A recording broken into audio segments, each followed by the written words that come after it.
The following is a presentation of iRacing.com Motorsports Simulations on LSRTV, the voice of sim racing.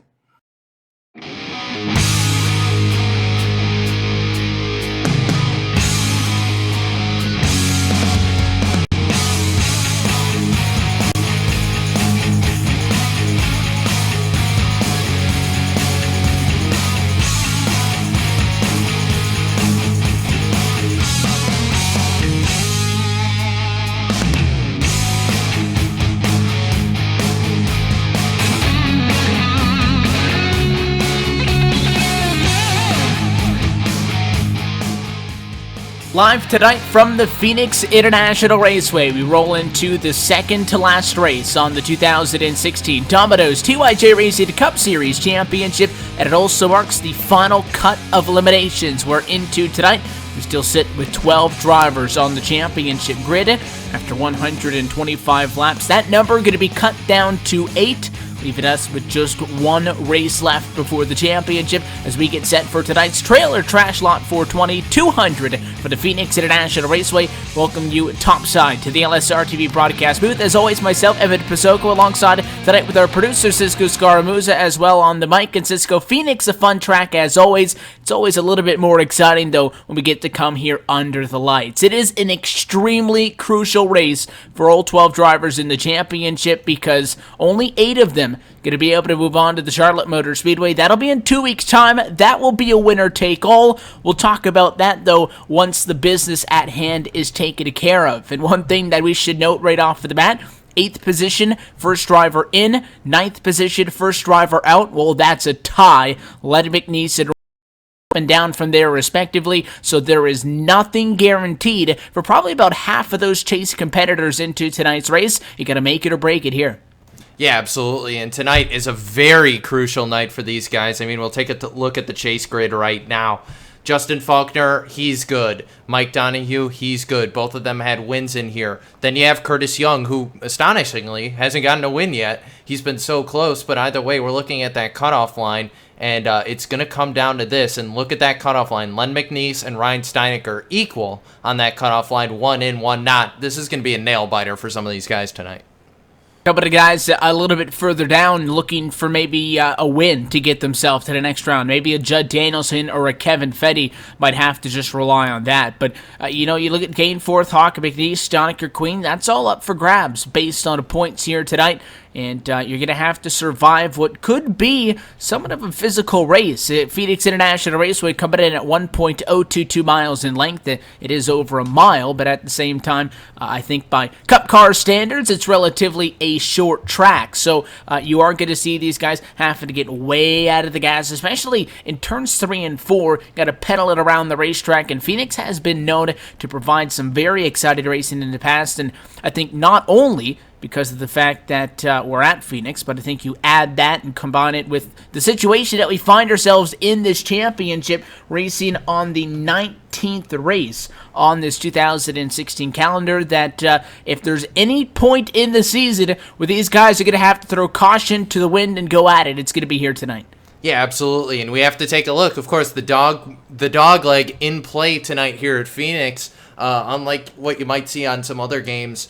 This dog leg is wide open. These guys can dive all the way from the top of the track coming out of turn 1, cut that corner. That's huge because we talk about a track where you would only have maybe 2 or 3 wide, or you'd barely have 3 wide, but as qualifying ends here and we get set to go the grid, these guys can go 3 wide through that dog leg. Heck, I've seen 4 wide through there, Evan. That's going to be exciting.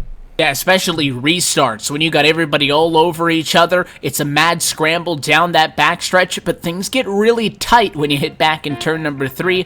It is going to be a lot of give and take early, I hope to see. But you're going to start to see these guys get a little bit closer as the night goes on. But as you mentioned, qualifying is drawn to a close here tonight. Let's take a look trackside at tonight's starting grid, presented in part by Domino's. With Domino's new Pizza the Pie rewards, you can earn a free pizza after just 6 online orders of $10 or more. You can sign up today at Domino's.com @ForwardSlashRewards. Pole position in this one to the number 38. That's Curtis Aho, a driver who is 4th in the current championship standings. He is going to start in the top spot. He was also the fastest driver in practice. Justin Faulkner going to roll off alongside him. The 51 Chevrolet will start alongside P2. Curtis Young still looking for a win in this round, sitting comfortably at the top of the drivers in based on points right now. We'll start 3rd with Mike Donahue alongside in 4th. Ellery Queen looking for a trip to victory lane, maybe P5. Starting 6th is going to be the 20 of Eric Hawk. Right behind them, Robert McFarlane going to start 7th. Starting 8th is going to be the 48 of Ryan Steinecker. Rounding out your row 5, it's going to be Philip Meyer in the 17 and Steve Cunningham in the 86. Justin Anderson going to roll tonight from the number 11 position. He's joined by Tyler Roberts from 12th spot. Back on row number 6. Unlucky number 13 starting position tonight for the 44 of Ray Richer with Dennis Cook alongside 14th. Back another row 15th position, the number 9 of Chad Payne. The 101 of David Gainforth's going to start 16th. 17th going to go the 420, our title sponsor tonight, Russ Coe. Dean Viney is going to start 18th. 19th going to go the 85 of Judd Danielson. And rounding out your top 20 is going to be Joshua Ramos in that 22. Last cars to roll include the final driver to take a time in qualifying. Michael Fravert will start from 21st position. Gerald Heffley, Gary Weston do not take a time into qualifying and are not currently in the sim. It looks like it's going to be a 21-car grid, top to bottom. Pace car going to duck off very early here, though, at Phoenix, and these guys have the opportunity at a quarter number 4 to get this race underway. The field in the hands of Curtis Aho, second to last time in 2016. American Ethanol green flag waves and underway from Phoenix to turn number 1. A good challenge on the outside by Justin Faulkner. He'll make it side by side for the race lead and has the advantage at a 2. Yeah, and he's got a great run there. What a run on the outside. He's going to have the better run through the corner on the outside of that dog leg, but it's a battle for second. Curtis Aho's got Curtis Young right behind him, and then you see Mike Donahue way up the track there. 20's going to be able to get under him there and get the run off of turn 4. Will he have the horsepower? I don't think so. He's going to drop in behind Donahue. Took a look to the inside once, twice that lap. Never was able to do anything with it. Already single file inside of the top 10. And now 3 wide as Steve Cunningham really blows the exit at turns 1 and 2. Way overshot it. Justin Anderson came up the bottom of the racetrack. You go to the inside and make the move in the 8 machine there as well. Tyler Roberts drives it in pretty deep. He'll also try to force the side-by-side battle for now what's going to be P11 at a turn number 4. He'll get that spot as well. And a poor corner exit for the 86. Going to keep him pinned on the outside. 54. The 54 going to go around. Caution out on there, and well, we got to keep bringing it up, Evan. And remember, that brake bias, that's a thing now. You can change the brake bias in these series that have fixed setups, and I don't know if that was just lockup from the 54, but he just turned dead left. Going into the quarter, again, the 86 on the outside slowed down into the turn. And I think that 54 did have to get on the brakes a little bit sooner than he was expected. He might have preferred to have gone 3 wide, but the 85 wasn't low enough to allow that to happen. And I think he kind of jammed him on a little bit too hard. Might have locked him up and went around. And it might have had a chance of saving it, but the problem was the 101 of David Gainforth was right there with nowhere to go. Those 2 cars get to go around. Yellow flag is out. Very minor left ear damage also on the left rear quarter panel of Ray Richer, but a caution is out early here tonight from Avondale. Yeah, and hopefully these guys could just shake it off. It's that first caution, of course, it was basically you got the nerves out of the way here, and I'm not surprised that we saw trouble in turn 1. Turn 1 is going to be one of the talking points all night, but what I am surprised, Evan, is we've been out there 3 laps and everyone's coming down pit road. Seems like tires are the way to go. Eric Hawk going to stay out. He'll go to the race lead, but the 50-foot adjusted Faulkner down pit road, followed by Curtis Young, Aho, Donahue, Queen, Meyer, and everybody else down pit side for the first time. These very short runs do lend an opportunity for us maybe to see some tire strategy. Yeah, we'll have to see. I would think 2 tires would be a good call here, Evan. You're only out there for not even a lap of green plus maybe a couple more yards. I don't think, 4 tires. 4 tires for everyone except Philip Meyer. I like that call by the 17. Good one. Come down pit road. He does get the 2 right side tires, and he should be in front of all the other cars that did get fresh rubber on that trip down to the pit lane. And it looks like with the amount of drivers that stayed out, he should be about 4th or 5th on track. We have Eric Hawken at number 24, the 41 Chevrolet of Robert McFarland, along with the number 8 Chevy of Tyler Roberts and the 86 Chevrolet of Steve Cunningham are the drivers who stayed out. So Philip Myers not only going to get tires, but he's also going to jump from 10th position to 5th. Yeah, and a great jump for him there. And like I said, Evan, I like that call. You weren't out there for very long, and the tires, they probably haven't heated up too much, so, I mean, why not? I mean, you know, you're early enough in a race. If it turns out to be a mistake, well, you got 120 laps to make it up. So, at this point, I'd say I don't necessarily agree with the call to stay out just because you had guys that came down pit road, but 2 tires, I like that call. Well, the guys up front, too, if you would expect somebody to take a gamble, again, the objective is if you stay out, you may not have the realistic thoughts of going to win the race. But as long as you end up at the end of the next run higher than where you were running before, it'll all work out for you. Well, 1, 2, 3, 4 right now. Eric Hawk, Robert McFarland, Tyler Roberts, and Steve Cunningham started 6th, 7th, 12th, and 10th on track. We'll see how those gains hold up off of a restart. The pace car going to duck back down and away. Going to be side by side at a turn number 4. Green flag back in the air. And Robert McFarland gone on the outside, well out in front of the control car, the 20 of Eric Hawk.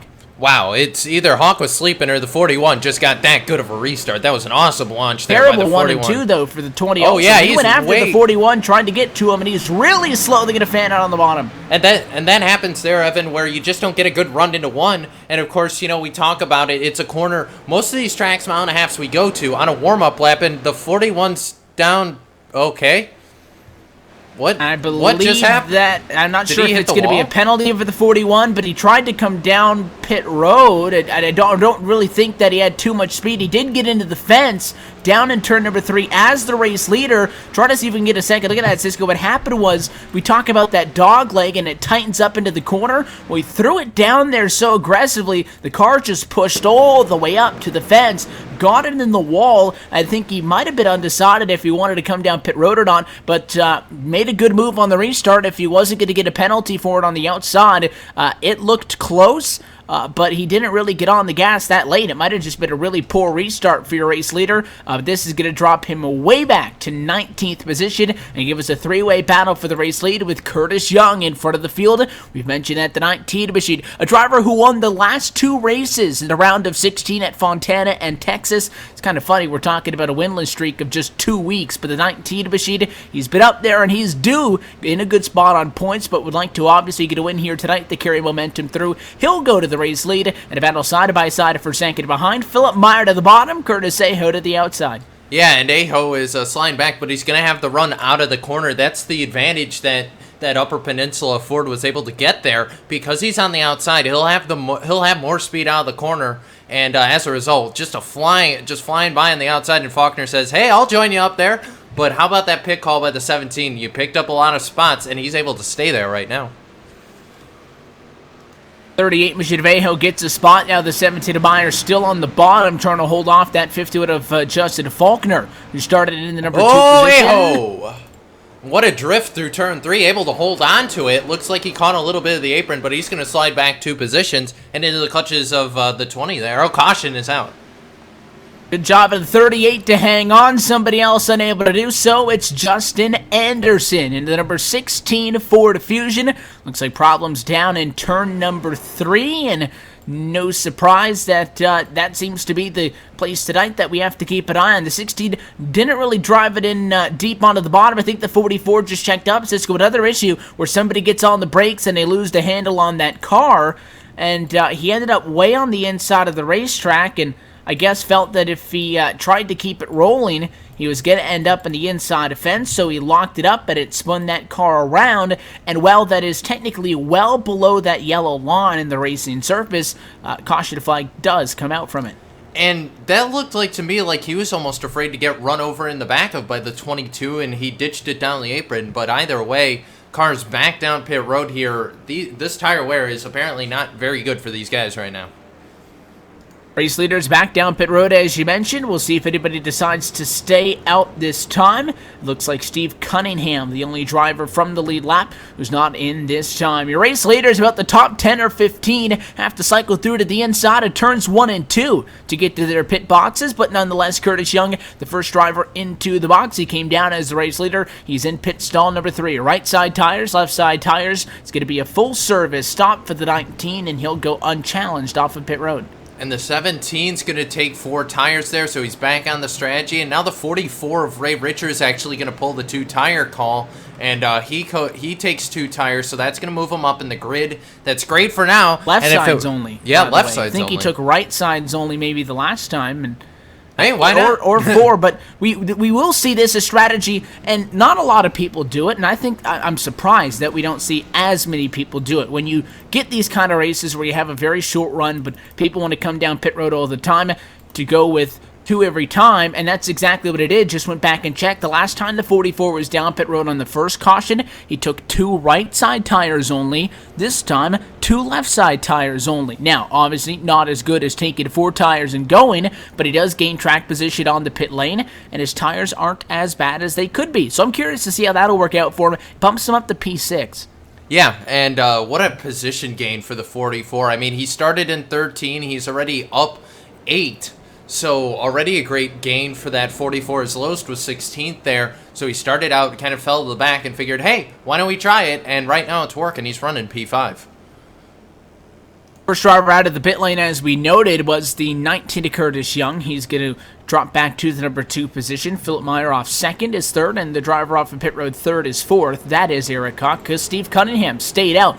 The 86 Chevrolet stayed out the first time by, as we noted, and thought that he might have been trickling down pit road a lap or 2 later after collecting the bonus point for leading a lap. But for somebody who has some relative confidence in the speed of that car after qualifying in the number 10 position, as the lights go out this time by, he's going to try to bring us back to the green flag, and we'll get a good look at no tires versus 4 side by side on the front row. And the curious thing I want to see here, Evan, is that line advantage. You know, who's going to have the better run when you get the whole shot? Will it be the guy on the outside? Obviously, tires will be a factor, but depending on how you arc into turn 1, you may just be better off starting on the outside.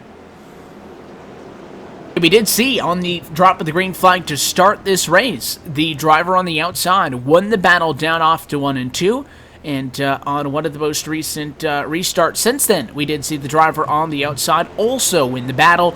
So Cunningham on the bottom, which is 0 for 2 so far tonight, and with the older tires. If he's already back to 2nd or 3rd by the time they come off of 1 and 2, those tires are going to be absolutely brutal for him in the middle of the pack. He needs a good restart here to dictate getting up into the clean air. The base car down and away. They'll head into the restart box. Green flag back in the air. The 19 checks it up on the outside. You got Faulkner into the back end. It's a drag race for the race lead down to turn number 1. The 86 slides high. Contact with a 19 to Meyer. And here comes that 17 up the bottom. Wow, Philip Meyer got a huge run there. The 19 had to check up to make sure he didn't pass the 86 before the line there. 3 wide. Hello, 86 into the 19. They somehow save it going through turn 3. No, not yet. Oh, more contact. Those 2, that's 3rd time that time around.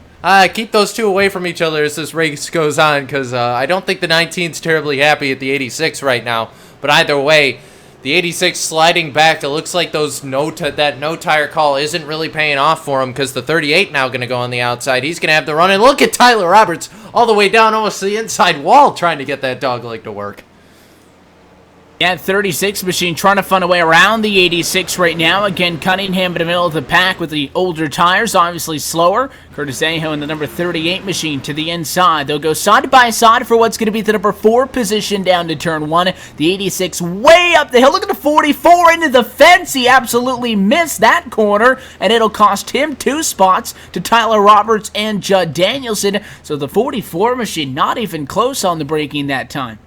Yeah, and that's easy to do here. You know, these corners, they feel like they have more banking. They look like they have more banking than they really do. You don't really get more than 12 degrees of banking at this track. And, you know, you dive it into turn 1. Turn 1 is, I think, the biggest illusion, because you think, oh, I got loads of time. And you really don't. Way up against the fence again. The 70 Mike Donahue, you see, going to cut that dog leg, get clear to the quarter.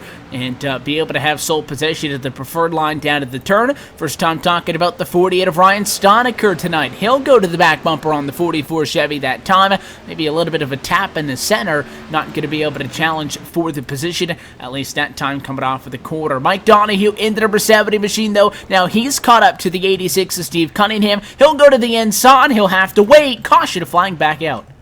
The caution this time, I believe, going to involve the 62 of Ellery Queen. Yeah, he's flipping that car back around, but problems for the 62 machine. What happened there, Evan? We saw a lot of cars around coming off of the corner. This one, for that 62, had a little bit of assistance into the turn. The 20 of Eric Hawk, a driver who in this championship right now is just a handful of points above the cut line. He's up 12 compared to the 62 of Ellery Queen, who comes into tonight off by 7 points, and that's not going to help the 62's efforts here tonight. Got hit in the left rear, but the worst part of that is the 36 of Michael Fravert couldn't really have enough time and didn't make a quick enough decision. If he wanted to go bottom or top, he locked it up, and that's where the damage is going to come from. Yeah, and that's huge for the 62. He did not need that tonight. He needs to have a good, solid run. He's been having good, solid runs, just not as far up the grid as he was hoping. And this could potentially put him in a position where he may not be able to make the next round of the chase, but everyone's down pit road. Well, if we learned anything for the 86 to Steve Cunningham on that one, is at least get 2 tires. Race leader's going to be back down to the pit lane for the 3rd time at the opening 22 laps of this one. Looks like we'll get a restart with about 100 laps to go in tonight's 125-lap affair. Philip Myers' opportunity, though, to see what he can do. The number 17 Chevrolet, right side tires, left side tires as well. So all your race leaders starting to get the memo. I think that 4 tires is the way to go. A little bit of missing the navigation on the exit of the pit lane if you want. The 51 going to get it, though. How about that one? Justin Faulkner up the inside, I think, beat him at the line. And that's crazy because Faulkner had a slower stop, a 15.3 from Faulkner versus the 14.9 from Meyer. I guess Meyer just didn't get a very good pit stall shot. Number 2. I mean, it's not as good as pit stall number 1, but it's not a bad, lot better than pit stall number 9, I guess, yeah.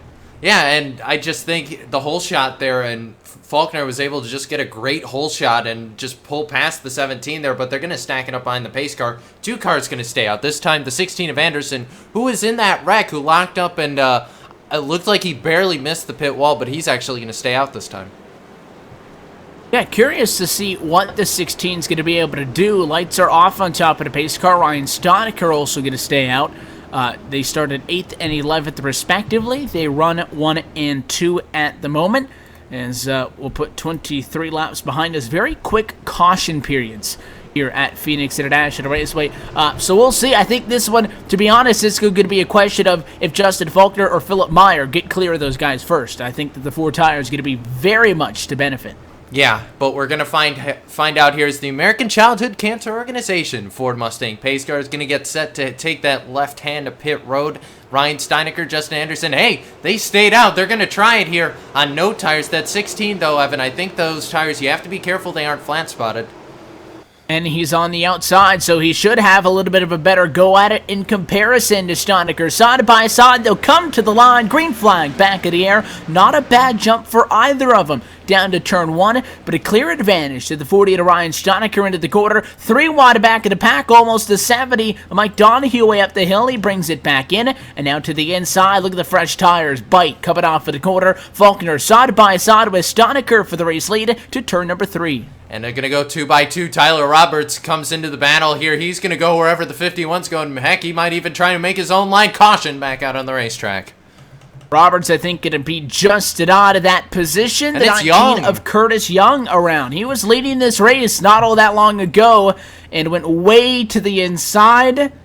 And, got squeezed out of room. And, you can look at this from 2 different ways. This goes to take us to the replay is... you go down to the inside, and he was above the yellow line, so he had the spot, absolutely. So if you're the 19, what the heck, the 71 just turned down on me. If you're the 71, he wasn't there at a 2, and all of a sudden he's there into turn 3, might not have even seen him there. Yeah, that's what it looked like to me. I think he just surprised the 71 right there. He's like, what, inside? What do you mean inside? And before they knew it, in turn 3, whack, there you go. More contact going to slow things down. We'll take this opportunity to step aside for just a brief moment. Justin Faulkner, your leader right now from Phoenix International Raceway. You're watching the 2016 Domino's TYJ Racing Cup Series Chase for the Championship on LSRTV and iRacing Live.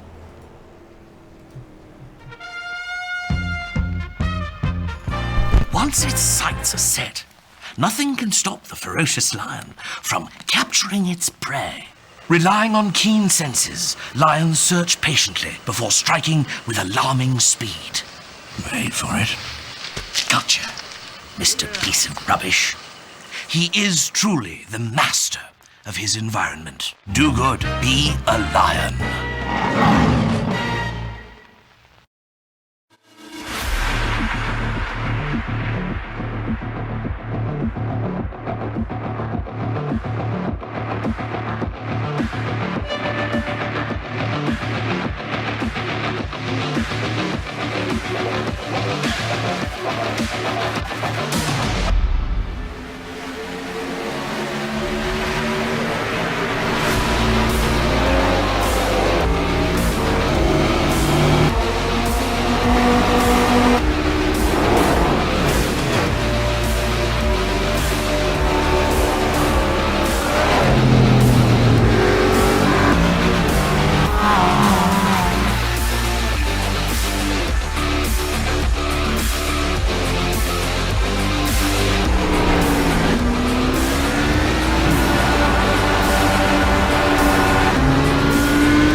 We're back live from Phoenix, pace car down and away. Another American ethanol race start on tap, back underway. Now 27 laps complete in the trailer trash lot 420, 200 from Phoenix International Raceway, side by side for the race lead. A good jump for both drivers. Justin Faulkner, the fresh tires as of the last restart, puts he, Tyler Roberts, Judd Danielson 1, 2, and 3. Same order off to turn number 3. 85 though get a challenge to the inside as the Budweiser Chevrolet leads the bottom open.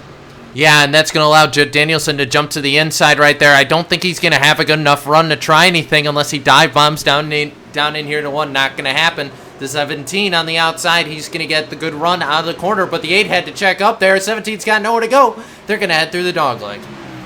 17 is going to cut the corner. Not a lot of momentum in doing so, though. In fact, loses a little bit of time. Down the back stretch, 85, 8 still side by side. It's allowing Faulkner to get away. Joshua Ramos up the hill. Going to allow the 86 of Cunningham to the bottom. Here comes Eric Hawk. Here comes Curtis Aho and more. Trying to take advantage of the 22 Ford, who's pinned topside. Still side by side in front, though, for second. Yeah, and I think the 22 got a little of assistance going into turn 3, it looked like. But either way, he's still stuck on that outside. Hello, Curtis Young just swung into picture. Also taking the Tyler Roberts approach to diving all the way to the inside. You got plenty of room to do that.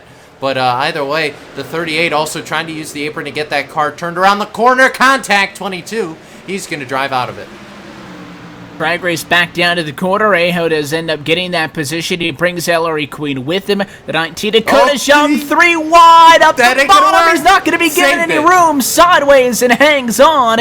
He'll cut the dog leg now. Not going to be able to get back up to that battle. He'll lose the position and has to get onto the binders. The 48 of Stoniker's got to check up for him. The 19 now looks to get back up there. Battles back to the inside of David Gainforth. Contact in front of the 22. Oh, big problems in front of the track right there. 62 nowhere to go. 71 hard impact with the 22.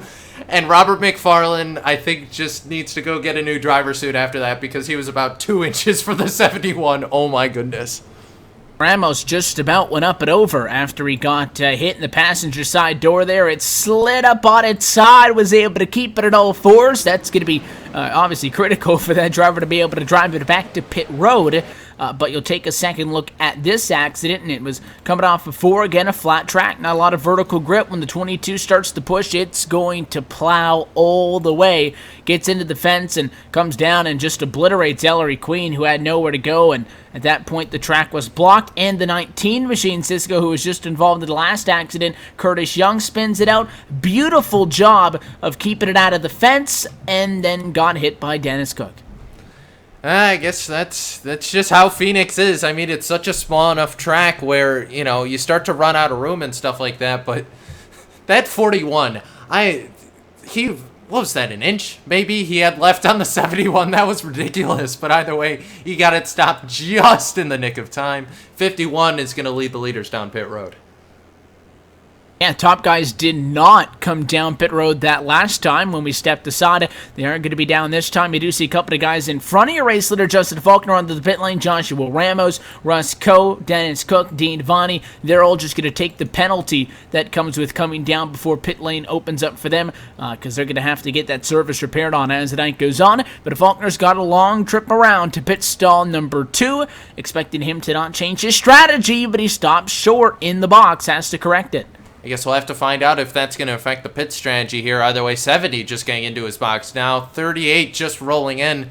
The grid's kind of all over the place after that caution. Was right in the middle. And the 51, the 17 was tried to get the wide line out. He might have just been the 54 because he had the inside line. It did go with the 4 tires and out, and was able to get going and drove right up along the 54, was second off of the pit lane, I believe, to that 54. Oh, the 54 is a lap down. Never mind. Dennis Cook did beat him off of the pit lane.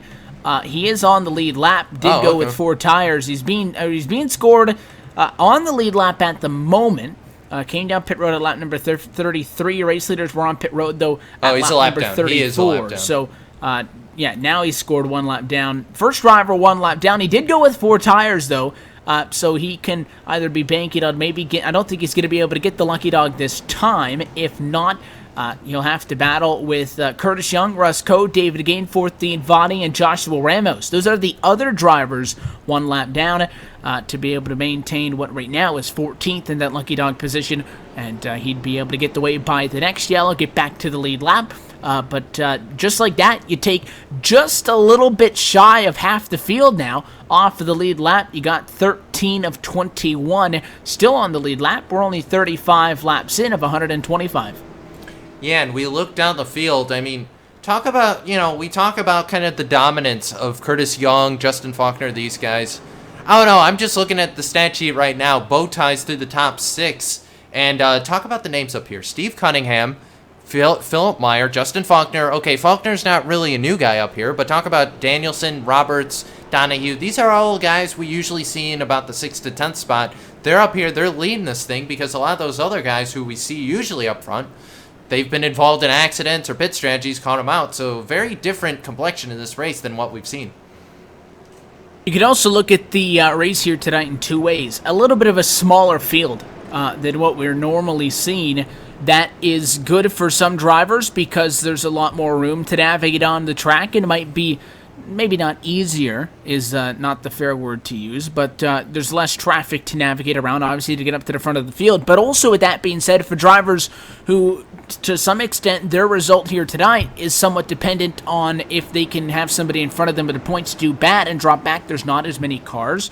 Therefore, there's not as many points that somebody can drop back down in the running order. So that chase bubble going to stay fluent as the night continues to go on. But we'll see what Steve Cunningham can do. He's done it from the front of the field on no tires, and he'll get set to do that once more on the inside alongside with Philip Meyer. Green flag back in the air to turn number 1, and he'll win that battle, I think, off to 1 and 2. Checks up way hard into the corner, though, and Philip Meyer blows by on the outside. What a move. Yeah, great move from the 17. Look at the 51 diving all the way down. Tyler Roberts going to follow him. Hello, 3 wide, 86. Probably wasn't expecting the 86. 20 way too hot. He got him. Save. No, 20 now going to spin in the inside. Oh, look out, Robert McFarland into him. However, that's on the inside. No caution. That was on the apron. Victim of his own circumstances there, drove it in way too hard, got into Steve Cunningham. A great job by the 86 to hang on. The 20 spun it out, got hit by McFarland. It was below the yellow line, no caution, and we stay green. It leaves now in 7/10 of a second gap between Philip Meyer and Justin Faulkner, 1-2, and Tyler Roberts in third, who started in 12th position. Cisco has really just kind of been following the 51 all night. Yeah, and he's doing a great job right now up to third. Well, he's letting the 51 kind of open up the door exactly. and sometimes do the physical work in it, and he'll just say, all right, I'll just follow you. Yeah, exactly. He could just sneak by whenever the gap's open, but don't look too far back there. Curtis Aho is back there as well, and he's also been kind of following these guys. Was up front for a little bit there, dropped back during the pit stops, and now he's going to make a move, dive to the inside of the 8 right there, and that's a good move. I think he'll have him in 1. Yep, 8 let him go. 38 takes the bottom in, going to be a little bit slower off for the quarter, so Bashida Roberts has to stay out of the gas a little bit longer in the center, but he does give the spot to Curtis Aho, so Aho now back up to third, the driver who started on pole position. Drop Roberts back down to fourth, even with losing that spot. He's still up 8 from where he started this race. Curious to see what your pole sitter's going to be able to do in this when Curtis Aho really hasn't had an opportunity yet to lead this race.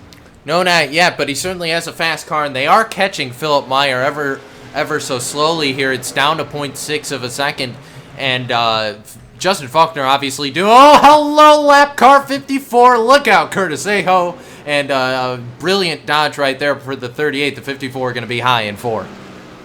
So for as much fun as that dogleg is, you've seen a handful of examples here tonight on why it's ever so treacherous. There is a configuration of this Phoenix International Raceway oval where that dogleg is restricted, but it's wide open here tonight, and you can see these guys battling for position in the battle for second, both going to the inside. Hello. 38 high, dives to the bottom at the last second. He'll go to the inside of Justin Faulkner, make it a door-to-door battle for position number 2. Coming off of turn number 4, Faulkner able to defend. Yeah, and I think the 38 just couldn't get out of the corner and couldn't get a good enough drive out of the corner to actually try and do anything there. The 51's going to hold position and hold serve here as they're going after Philip Meyer. Still, Meyer was able to use that battle, gained about 2/10 there and pulled away. But now it's down to the 51, the 38. If they keep battling, 17's going to be gone. If they can at least just call a ceasefire here, just go after the 17, they'll probably catch them. What we really haven't seen is a green flag run, which would be necessary for these guys to see if they're able to chase down the 17 to Philip Meyer. 51, a little bit of a bad exit that time at a 1 and 2. Opens up the inside. Curtis Aho gets the job done. We've seen a lot of those mistakes here tonight. Guys overdriving turns 1 and 2, overdriving turns 3 and 4. Yeah, and Aho now able to get that move. I think that's the fastest car on the track. We'll take a look at the times here as they cross the line. Keep in mind, of course, Aho did have that pass for position. Yeah, he's about, wow, he's about a 10th, or yeah, about a 10th, even barely 2/10 faster than Philip Meyer that last time by. And Justin Faulkner, he's got a 28.0, Aho with the 27.6. Aho's the fastest car on the track right now.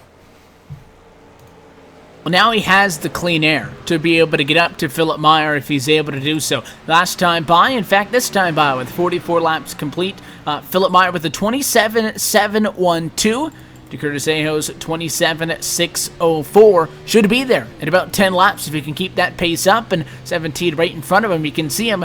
Philip Meyer going to start to keep peeking up into the rearview mirror and see him. Aho drives it in much harder, though, down to turn 3. And Aho's got to be careful he doesn't drive the tires off the car. We've seen him do this in the past. He'll drive that car so hard at the beginning of the run, and he'll have nothing left towards the end of a run. So he's got to be careful not to do that here, but it's certainly paying dividends right now because he is eating the gap to that 17. Down from 0.6 to 0.4 last time by. Look for another aggressive entry to the corner this time by. Enters much lower. Philip Meyer, a higher, wider arc into turns 3 and 4, but he doesn't get that car down to the yellow line quite like Curtis Aho does. We'll see if the gap shrinks once more this time by. Lap number 47 goes up by 1/10 of a second. Aho didn't get off the corner that good. No, he didn't, and the 17 able to turn the tide there, at least for that lap, but the gap starting to going back to Curtis Aho. Now we're back to 0.4 of a second here. We're watching up on the top of the ticker, but either way, I think the 17's better in 3 and 4, and I think the 38, where he's making all that time, is just the dog leg. He's being so aggressive with that and so aggressive with the corner entry into turn 3. Ooh, see, he locked it up a little bit there. And he's driving it in harder, which is something that normally the chasing car does. Is they get aggressive, they drive it in hard because they can see, look how much he made up. Cut it in half that time down to turn 3. Where those cars, though, normally struggle is off the corner. You can see off that time the 17 visibly with a better run, but at the end of it all, the 38 ends up with a net gain, so he's figured something out. Yeah, he's doing a great job right now, and, you know, our pole setter's just been so fast here, and he hasn't really been able to show the sort of success he's wanted this season, basically because he's been outshined by the other Curtis a lot of the time. You know, the 38's had fast cars, the 19's just been that little bit faster, but now's Aho's chance to strike it big here at Phoenix. He's actually going to go to the outside of the racetrack. 17 protecting the bottom. Aho going to go top. Can't really get it down to speed that very well. Taking the wide arc at 1. Look for the crossover, though, at a 2. 17 down low. 38 going to drive it even lower. Move the 17 out of the way. Aho to the bottom of the racetrack trying to take the race lead. Don't drive it in too deep here, Curtis. He can't wash up the track or else he'll get into the 17. The 17's going to hold him off, though, for another lap. Meanwhile, I think Justin Faulkner's just sitting back and waiting, biding his time, because I think he's saving those tires, and once these two kind of figure it out, he's going to be there to pounce.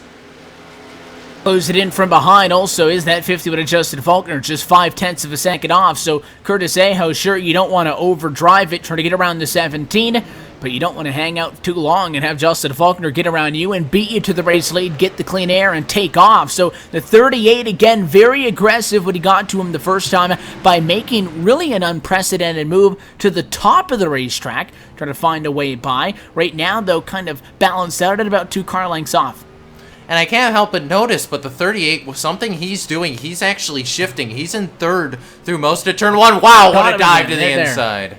Oh, drives it in tight. The 17 jumps up and cuts him a break. Curtis Aho gonna get the job done that time, though. He'll go to the race lead, I think, even though he started on pole. May have been his first lap led that time. At lap 53, 17 didn't like the move, though, and he lets him know in turn 1. 1 and 2 shots to the right rear. Oh, the 38 doesn't bobble. And the 51 had to get out of it a little bit there to avoid the 17, but Evan, once bumpers are in play, they're in play for everybody. 51 machine high in 3 and 4. Watch for him to cut low coming off of the corner. Try to get up to the 17. To the outside. Shoot some sparks as he just grazes the outside fence with the right rear of that car. Nothing that's going to cost him any time. And I think now we're going to have to look at a battle for the number 2 position. Aho starting to get away from the 17 again. He drove it in hard to turn 3. We've seen him do that really the entire time this run as he was catching up to the 17. A little bit too hard, though. Into the corner, pushed up. Philip Meyer cut him a break, let him know he didn't appreciate it down to turn number 1, went after the back bumper, and you can see the back end damage, I think, even just a little bit off of the back end of that 38. Oh, bad entry. Didn't bobble this time. He does, though, way high in the corner, 3 wide with lap traffic on the outside, way up top and staying out of the way is Rusko, and this one he'll go 3 laps down, and now they'll have to get around the 54, who takes the preferred lane on entry. Another obstacle that Curtis Aho successfully navigates. They'll be side by side off the corner, though, might cost him some time. Here comes Philip Meyer within a car length. And this is such an odd track, Evan, because the preferred line is at the top, it's at the bottom, it's all over the place here. So as a kind of a lap car, it depends on where you are. It could either be good or it could be bad. I mean, you could be on the bottom. That's great if you're, going through the dogleg or you're going down the straightaways. But once you get towards a turn, you want to get out of the way. This 3-way battle going to continue on just off of the back end of these 3 that are putting on a show. You got Tyler Roberts in the number 4 position, just over 2 seconds off. In fact, he was within 1 second the last time around. Really bad lap time, though, that last circuit by as he had to get around Rusko. And now this time, Dennis Cook going to slow him down a little bit as I was keeping an eye to see if he was going to be a part of maybe that battle for 3rd or 2nd position. Again, I think that 17 machine of Philip Meyer in the number 2 spot right now isn't quite as fast fast as Curtis Aho, but that 38 made that mistake in turn 1, and it allowed the 17 to make up for lost time, and now in fact Justin Faulkner struggling to keep up with P2, and Meyer challenging again for the race lead. Hard entry, but loses speed off the corner. Yeah, and I gotta think, Evan, when he made that move, you said the 38 drove it in a little too hard. I think the 38 knew exactly what he was doing when he made that pass. I think he knew what he was going to have to do to get by the 17 because it worked, and he's still about 3/10 in front. Yeah, you know, just a little tap. You know, none too bad. The 17 getting to the back bumper. He wants the challenge for the race lead. I'm surprised to see that 17 of Philip Meyer back up there again. Curtis Aho cleared him about now almost 10 laps ago. I thought he was absolutely going to take off and lead, but the 17, not quite sure if it's the fact that maybe he is at equal speed to the 38 and is just struggling to find the consistency, or if the 38's faster and is struggling to find the consistency. But one lap, it'll be a 7-car gap. The next lap, they'll be bumper to bumper. Yeah, and I think it just comes down to consistency. You know, the 38 might be scrubbing a little bit of tire, or a little bit off the tires. You know, he doesn't have the tires that he had when he started the run. He's been driving so aggressively that maybe he's starting to lose a little bit of the feel on that car. We do know that this is by far and large the longest green flag stretch on the night, so these drivers don't really have an idea of how their car's going to be this deep into the run. You see the 17 a little bit deeper that time to one than he would have liked, and I think that gap now the biggest we've seen it at. Yeah, sorry. Yeah, it's the biggest gap, 0.8 of a second right now, and I think the 17 finally just gave in there. I think he knew he was trying to get all he could out of the or into the corner, trying to catch the 38. I think eventually he realized he just doesn't have the drive in the 38 does. With that, though, 63 laps complete. Race leaders working around some lap traffic. Robert McFarland going to stay to the inside. He'll go down 12 laps. Let's take this opportunity to take a look at tonight's iRacing Midway Race Break, brought to you by iRacing, the world's premier online racing game with professionally organized racing from NASCAR, IndyCar, the IMSA, and more. Your pole sitter finally is out in front of the field. Curtis Aho lost the race lead on the green flag on lap number 1. He's in control now by 0.5 of a second. Back to the driver who started in 9th and runs in 2nd right now, Philip Meyer. Justin Faulkner just a couple of seconds off of the back end, 1.3 the deficit to the driver in 3rd. Tyler Roberts still hanging out in 4th, and their biggest mover on the night from 21st to 5th is that 36 of Michael Fravert. Mike Donahue 13 seconds off in a number 6 position at a battle for that spot with the 16 of Justin Anderson just behind him. You got Ray Richer at a battle behind them for 8th position. John Danielson down pit road from 9th, and Steve Cunningham P10. And 11th is going to go to the 20 of Eric Hawk. He's about 25 seconds behind the leader. Then you got 1 lap down Ryan Steinecker in 12th, 2 laps down Curtis Young, 3 to Russ Coe. Also 3 laps down is going to be Dennis Cook in the 54. And after that, Robert McFarland, he's 13 laps down. David Gainforth in 17, he's 20 laps down. Everyone else is off the track. Dean Viney, Joshua Ramos, Hillary Queen, Chad Payne, Gary Weston, and Gerald Heffley round out your field. Look top to bottom in your iRacing Midway Race Break. For more information on the wide variety of sim racing possibilities online, you can visit iRacing.com and sign up today. And remember, if you're signing up for a first-time iRacing membership, use our exclusive LSRTV promo code by entering PR-2016 LSRTV when you register for a first-time subscription. And not only does iRacing give you the hookup by getting you 13 cars and 14 tracks to start with absolutely free of charge, but we'll also hook you up and toss the NASCAR late model on top of all of that contact as well, absolutely free. Again, that is promo code PR-2016 LSRTV, and that is valid on a new iRacing membership only. There's plenty of lap traffic that Curtis Aho is going to have to deal with. They're 2 wide laps down in front of him, and it's going to be a busy couple of laps for the 38 machine as Philip Meyer, staying right on the back bumper, could use this as an opportunity to get around him. And that kind of all came out of that turn 1 there. I don't know what's happened to the 38, but this lap has just been terrible for him in corner. 17 on the bumper says, "Hello, I'm back."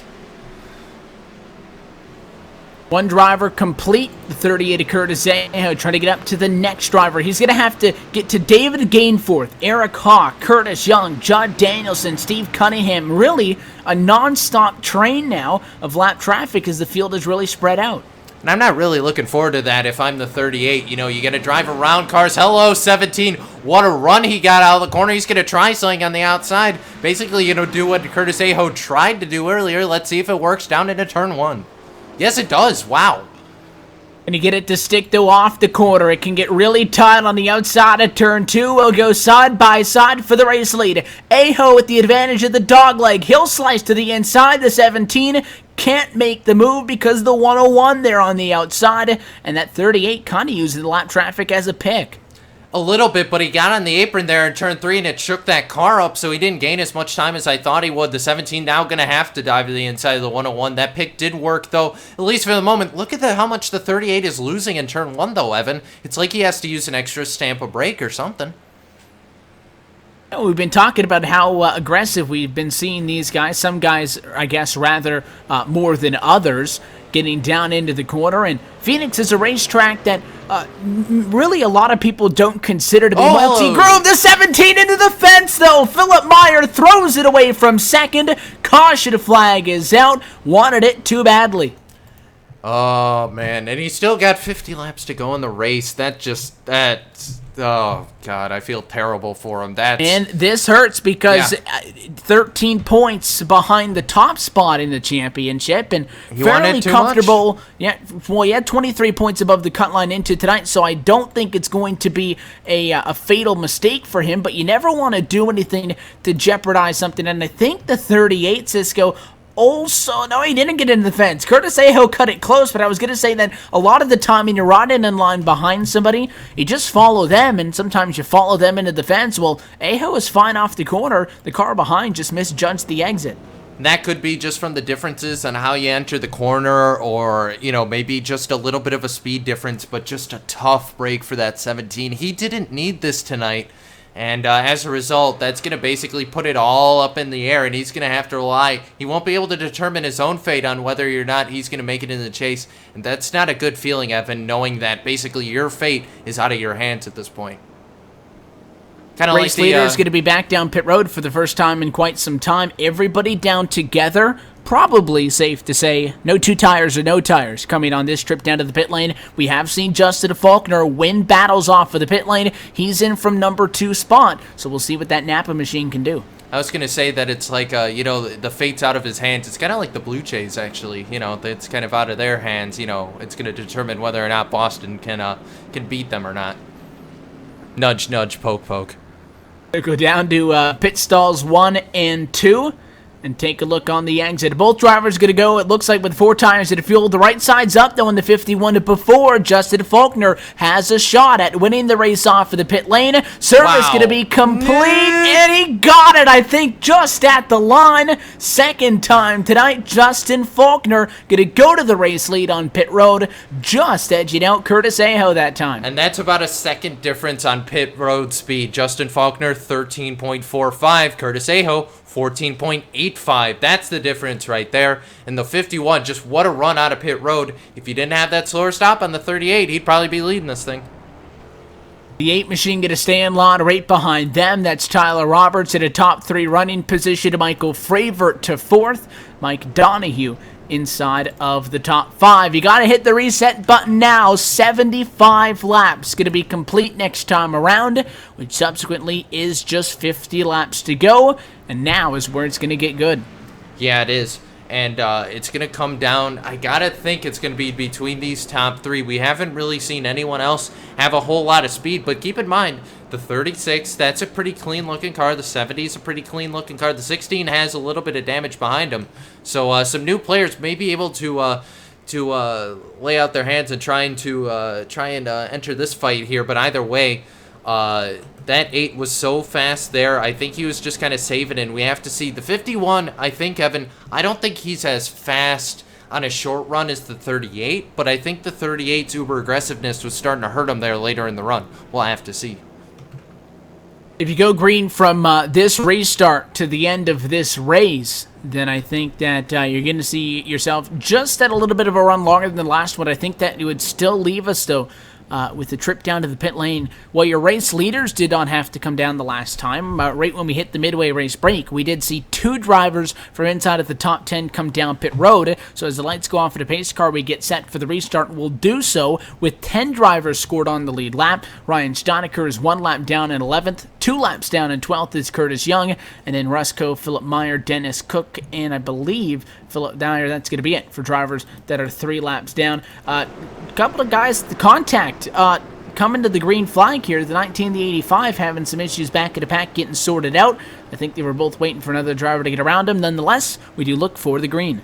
Yeah, and the lights are out here on the American Childhood Cancer Organization Ford Mustang pace car. It's getting ready to dive to the inside right now. Justin Faulkner, Curtis Aho, Tyler Roberts, Michael Fravor, and Mike Donahue are going to make up your top 5 as the pace car gets set to make that left-hand turn. There he goes, and we're waiting on the 51. When will he go? There he is. Nope, not yet. There he is on the loud pedal. Now he's gone. Green flag back in the air finally for the 51. He was waiting till the last possible second there, and now he's gone into turn 1 in a great run for him there. The inside line, I think, is going to win this time. They had to wait till the green flag came out. Does it have the advantage of going on the pace car like we see on some series here on LSRTV? And that's why the outside has been right there on an even keen with him, but not that time. Curtis Aho not going to be able to win the battle for the race lead, but he's still there. Tyler Roberts flirting with 3 wide, not going to be able to do it. He might make it side by side for second this time to turn 1 as he follows the 51 through on the bottom. Faulkner finally clear of Aho, and they'll battle behind him. And that's going to be trouble for Aho because he's going to lose to Tyler Roberts. And there goes the 36, also a Fravor. He's going to try and do something. Not close enough, though, coming out of the dog leg. Into turn 3 now. Tyler Roberts has got the full position on the 38 of Aho. Aho going to drive it in on the outside, though. I think he has better drive off caution back out on the speedway. Slow him down again, and the restart breeds a yellow. We'll take a look. It's a driver into the inside fence at turn 4. Steinecker, yeah, the only driver to 1 lap down. As I noted coming to the restart, Cisco would have meant that at a caution flag, he would have been in position to get the lucky dog. Not if it's you. And he had some help from behind in a side-by-side fight with a 54, and it was Curtis Young who tried to cut the corner, got him in the right rear. Yeah, and wow, that was a thing, but I don't, it's almost like the 19 just ran him over there. I don't really know what happened. He was faster, I think. Well, it's a couple of guys with damage and negotiating for position, and I think an incident that could have been avoided. I don't think Curtis Young meant to hit him, and, maybe a little bit of netcode as well, not in favor of those drivers, leads to that one. None of that, though, is any consolation to the 48. No, and that was a hard impact on the inside wall. And that car already didn't have a front bumper when he got the contact. And that basically ended the night for the 48 there. He's going to have to put a new motor in. I don't think I have enough time to do that. But we're back under caution here. 45 to go at the line. We'll take this opportunity to step aside for a brief moment. We'll go LSRTV non-stop, so you don't miss a moment of the action inside of the final 45 laps from Avondale, Arizona. And it is Justin Faulkner once again leading the Trailer Trash Lot 420 200 from PIR. Coverage continues on the other side. You're watching Domino's TYJ Racing on LSRTV, the voice of sim racing.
Lights go back out on top of the pace car, and we get set for, once again, another late race restart tonight from Avondale, Arizona. 82 laps going to be complete when we cycle out of turn number 4 of the 125 on the night. It's round number 19 of 20. Most importantly, it's the elimination race for the round of 12. After tonight, we will set the 8-car grid for the championship race. That one going to be coming up in 2 weeks' time from Charlotte. Still a checkered flag, though, between now and then. Justin Faulkner in search of it. He's in control. Green flag flies back underway once again. He'll be clear off to turn number 1, and Curtis Aho and Tyler Roberts going to do battle for second. The 8 machine on the top side of the racetrack, the advantage in. They'll be door-to-door down the back. Expect those drivers on the inside to cut the dog leg. Way to the inside goes Aho. He's now half a car length to the advantage off the 3. And that's kind of role reversal. They were reversed on that earlier. The 38 was stuck on the outside, and the 8 was able to get by him. Now they're flipped, basically, and the 38 able to complete the pass on the 8. And now we got to see how aggressive is that 38 going to be, and can he catch the 51? Battles back up again the inside. Not going to be able to get the positioning, and Curtis Aho is clear. And now set to try to chase down Justin Faulkner from the front of the field. The drivers who won Run 2 right now started this race 2-1, but ironically enough, this is the way that they were running on that opening stint. Again, Curtis Aho, your pole sitter, lost the race lead, going off down to turn number 1 at the drop of the American Ethanol green flag at the start of the night, and he has since, for the better part of it, playing catch-up with the 5th of Justin Faulkner. Has had an opportunity, though, to be out in front and lead laps on the long green flag stretch we saw here tonight, but at the moment, Justin Faulkner looks like he's a little bit better. Yeah, and that 51's just been fast all night. He's been fast basically through the second half of the season. I believe he even won one of the pre-race races back in January. So that 51 has shown he's been fast all year. And as they head through turn 1 right now, rather, the 51 just gaining and gaining time, 6.7 of a second right there, and and he gains more as they head through the doglegs. They head back to turn 3. Battle side by side just behind for the number 6 position. The 85 of Judd Danielson able to get around Ray Richard, but then the 20 of Eric Hawk almost just drove into the left rear quarter panel of the 44 that time in 3. Richard saw that, jumped to the outside, ended up forfeiting that position, but is able to keep that car out of the fence after a brazen move from the 20 to move Hawk up from 8th to 7th spot. He'll dive it way down to the inside of the dogleg that time down the back straightaway. The 20 not messing around, trying to maybe find his way to the top 5. And that's kind of fun to do, diving it down to the inside, but you have to remember, you have to line up that corner going into turn 3, and the 20's done a good job of that all night. But that's the problem with the dogleg, is because you're diving in there, you also have to line up your turn 3, and you're going to be on the wrong side of the track if you dive too far.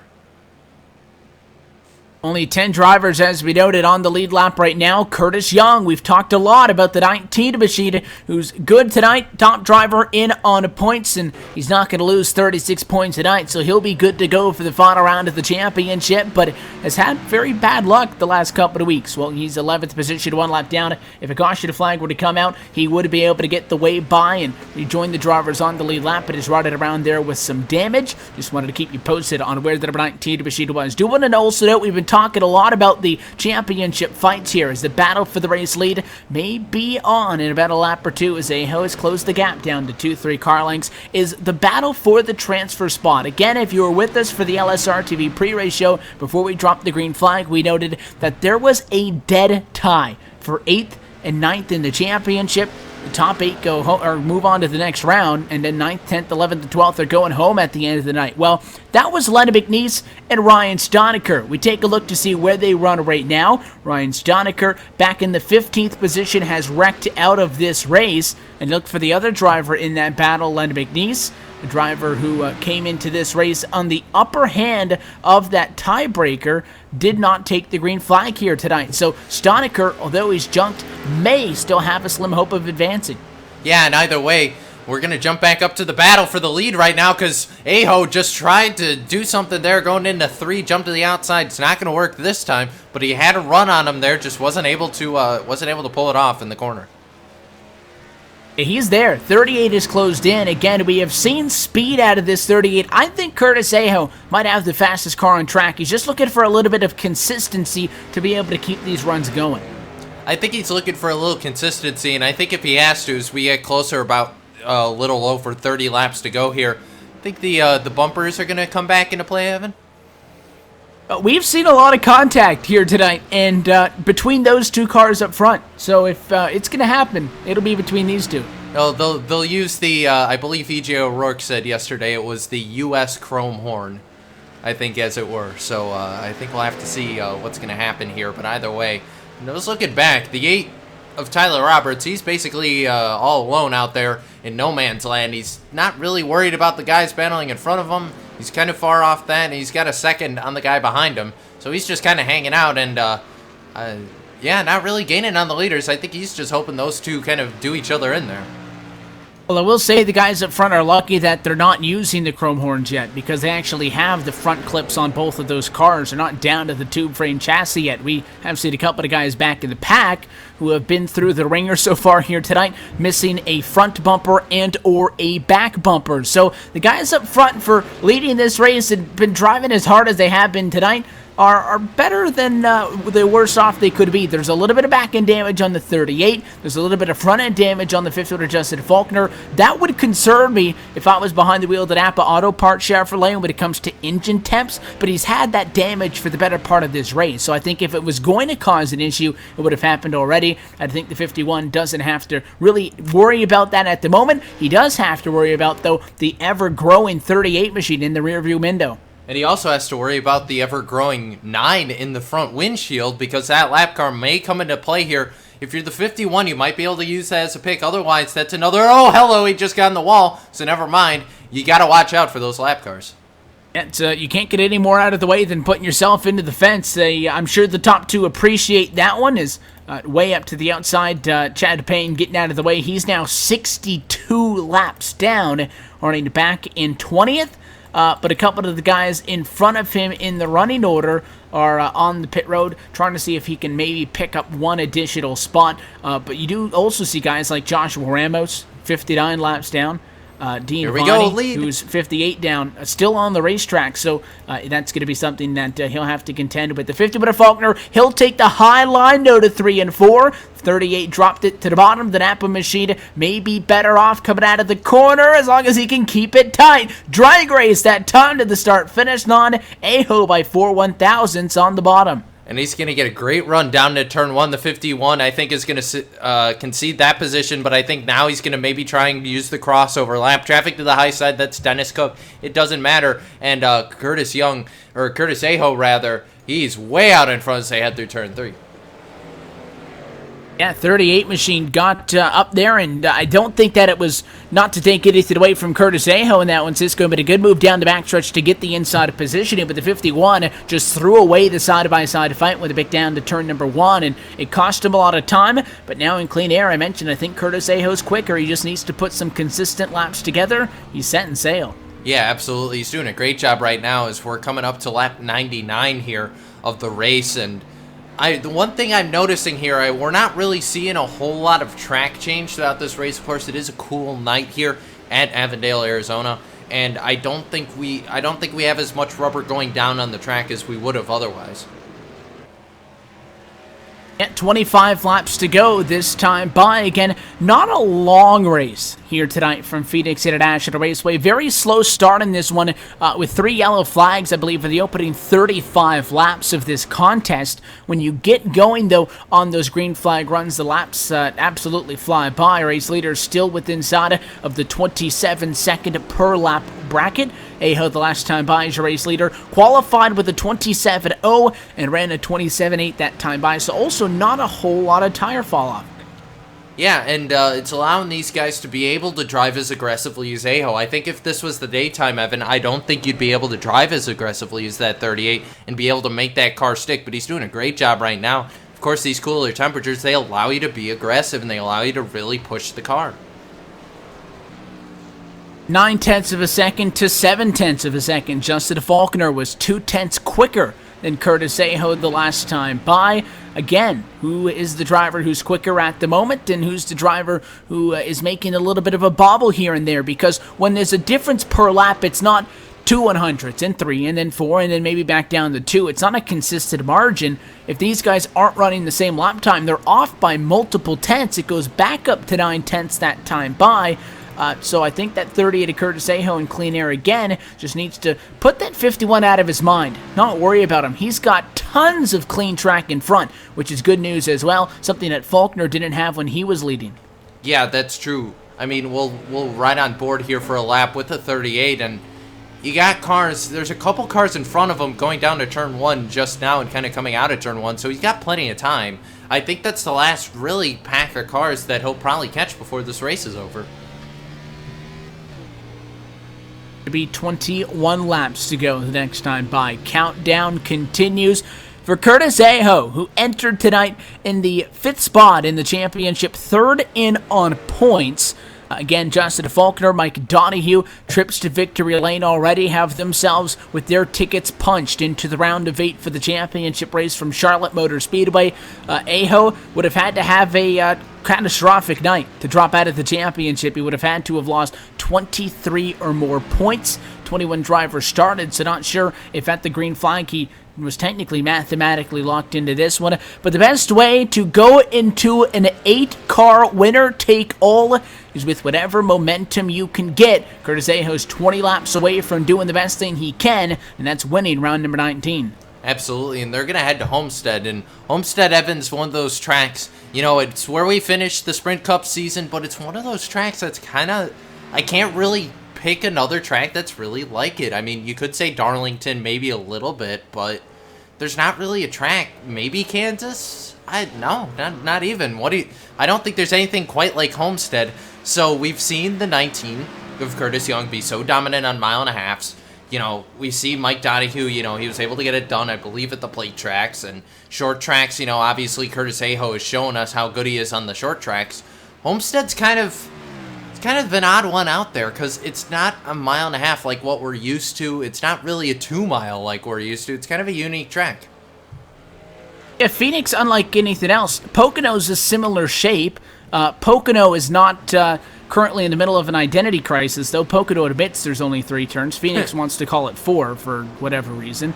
But it is a fun track because, again, not a short track in the conventional sense. No. A place like a Martinsville, a place like a Bristol, anything over a mile, and you call it a short track, and the short track people will give you that look. But it is really a short track in these Cup cars. It races like a short track, and I love that open dogleg because if you want to be stupid aggressive, you can be stupid aggressive, and that's what makes short track racing fun to an extent.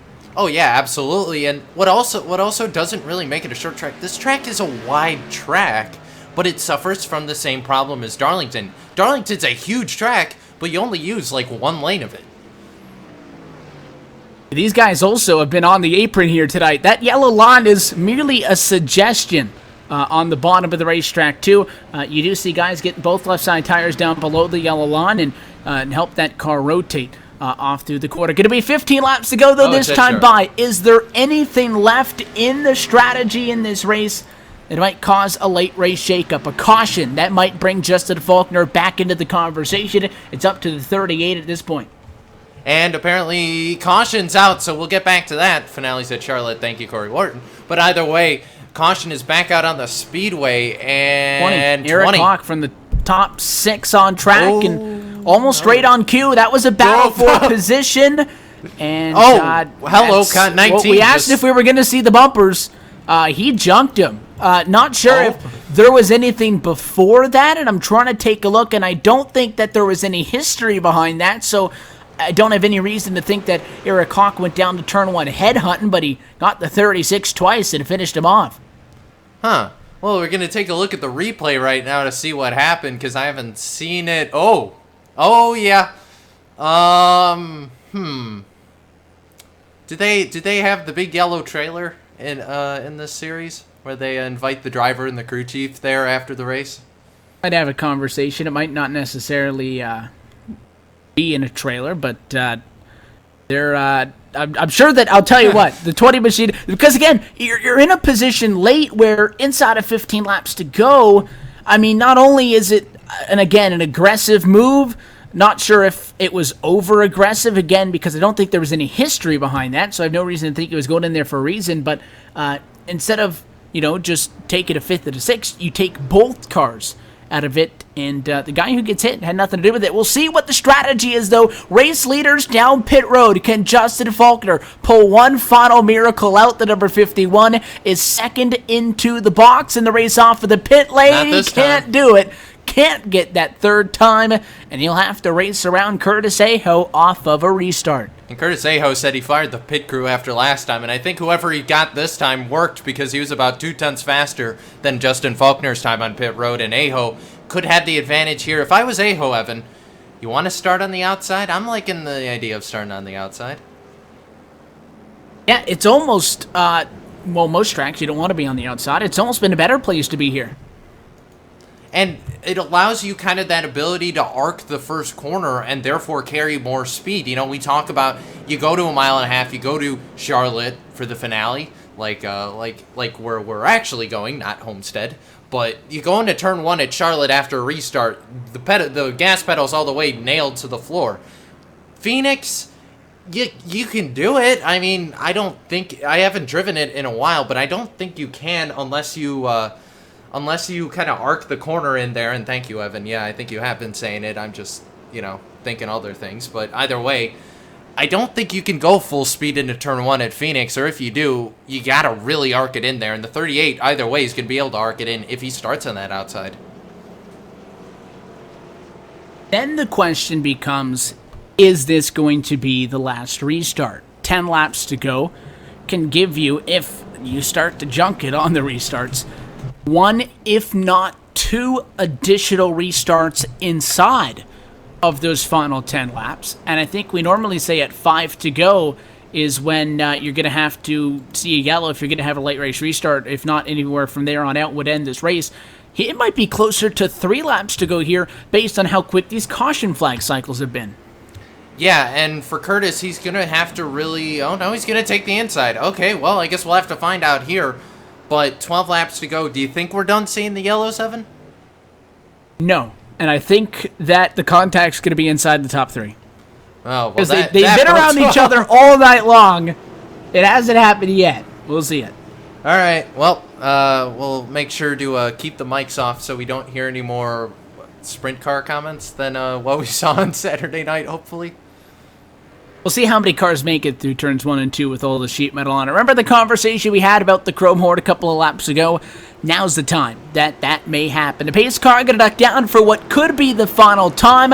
11 laps to go from Phoenix International Raceway. Aho, Faulkner, Roberts, Danielson, and Donahue inside of the top 5. Green flag back in the air. And a great jump for the 38. He got the whole shot there on the 51. Down to turn 1. Will he have the... Wow, he's going to take it really down there. And the 8 got into the back of him there. I guess it's time to use the bumpers. Either way, 11 or 10 to go at the line. The 51 wasn't able to get the run there. Can he get it going into turn 3? The 8 machine wants to be a part of this battle, but Tyler Roberts too far off the back, and now he threw it away. Faulkner overdrives the corner. He might be able to hang on. No, he'll almost get into the fence off of the turn. Lose number 2 position to Tyler Roberts. Roberts going to drop back a little bit down to 1. They'll fight side by side for second while nobody's challenging for the race lead. Yeah, Curtis Aho is gone. And Tyler Roberts is, well, he's gotten past the 51, but the 51's going to try and soldier back down into turn 3. He's not going to have the preferred line. The 85 now going to try and do something on the 51. Comes down to block.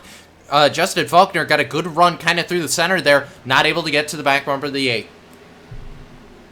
More so a 3-way battle for second and a battle for the race lead. Curtis Aho just hoping that this race can stay green for the driver who was fastest in practice, qualified on pole, but wasn't able to lead the opening 500 feet in the race. He's going to try to end this one in victory lane. Tyler Roberts has been third wheel for the majority of the night, though. We've been watching Aho at a Faulkner battle, and at 8 machine, we even noted just been kind of following the 51 along tonight. Letting the 51 do all the heavy lifting, if you will, make the moves for position, and the 8's been following through. Roberts wants an opportunity to go for the race lead, but once again, dealing with the 51 machine. And they're going to be side by side as they head down to turn 3. The 51 going to kind of box the 8 down. The 8 says, okay, I'll just go way up to the wall and take the Kyle Larson line. That didn't work at all because Faulkner got past him there, and now the 51 has his eyes set on the leader. Can he get there in time? I don't think so. But we'll find out.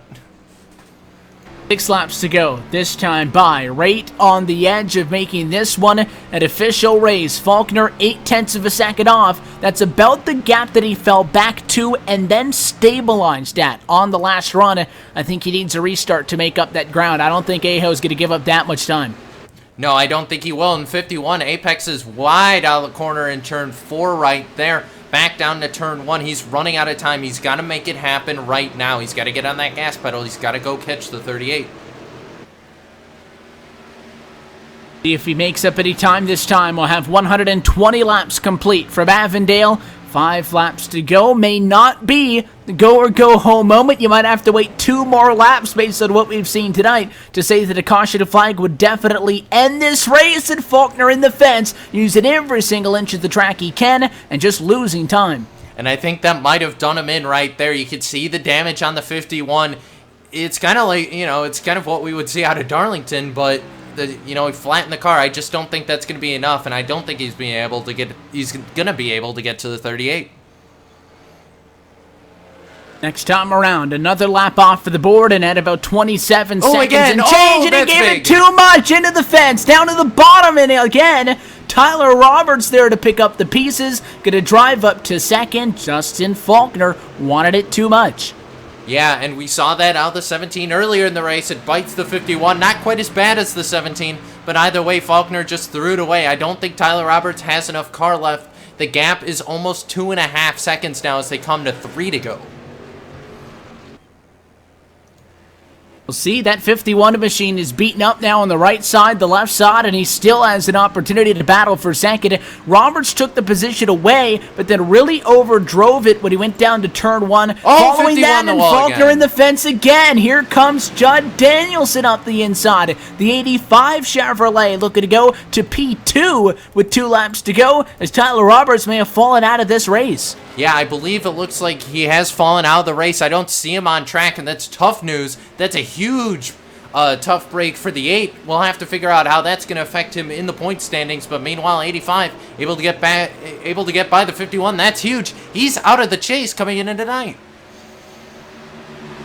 Yeah, and also the issues there, which obviously not what you want to see late in the race, may not be that bad for Tyler Roberts because, again, had a 25-point advantage to the cut line into this race. I don't think dropping back to the number 8 position at 2 laps to go is going to be what takes him out of this championship. But the white flag in the air for Curtis Aho. We're looking to see a round of 12 that'll be swept by all 3 chase winners and having nobody play a spoiler. He'll secure his spot on the chase grid of 8 at a championship from Charlotte in 2 weeks' time. Off of turn number 4, Curtis Aho, checkered flag flies, winner from Phoenix. Yeah, he's going to be able to get it done in a battle. 51 into the outside wall again, and Judd Danielson going to hold him off there for second. Justin Faulkner will come home third.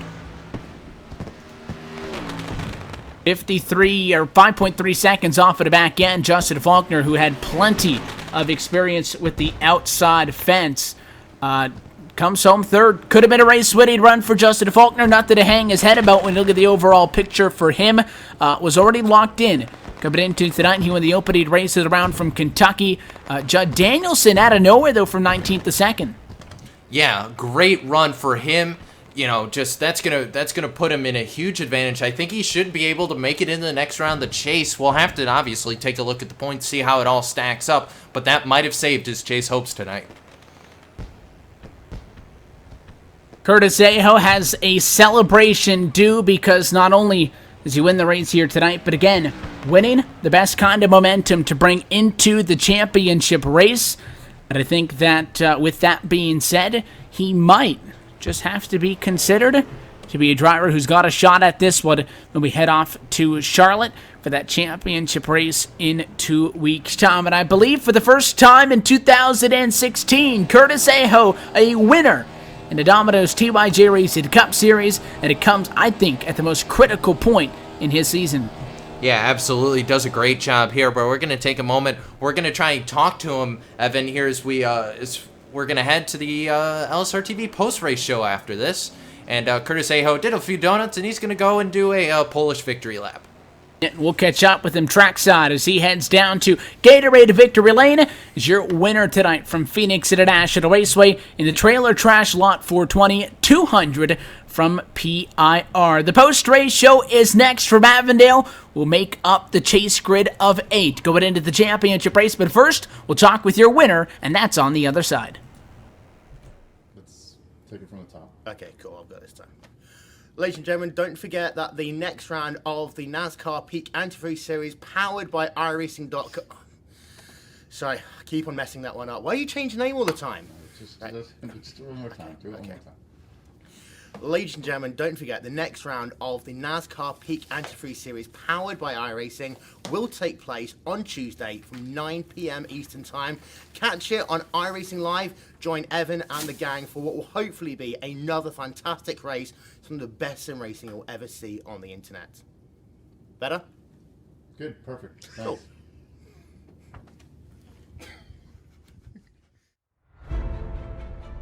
Since 2010, the highest echelon of sim racing competition has focused on NASCAR and Grand Prix racing.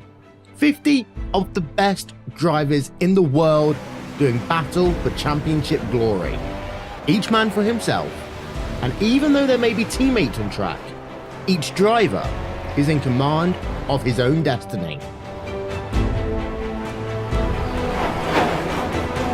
Until now. 2016 sees the start of a new era in World Championship competition, with team racing getting its chance in the spotlight. No longer can one driver rule supreme, but you must rely on those with whom you share a car, a setup, a strategy. Endurance racing can be very different to other forms of motorsports, with races in this series lasting either 3 or 6 hours. Teams of 2 or 3 drivers, perhaps on opposite sides of the world, will share seat time, each having to collectively work towards one common goal. Crash out, and it's not just you who you let down. Officially sanctioned by SRO, it will be teams of drivers who will go head to head, car to car, rival to rival, in the pursuit of a championship. And there's over $25,000 in cash and prizes up for grabs. Some of the world's biggest sim racing teams are represented. There's also a group of teams who haven't seen this stage before, who want to make their mark and say we can hang with the best. The team racing revolution is here. It's loud, it's exciting, and it lives on iRacing Live, starting April 23rd.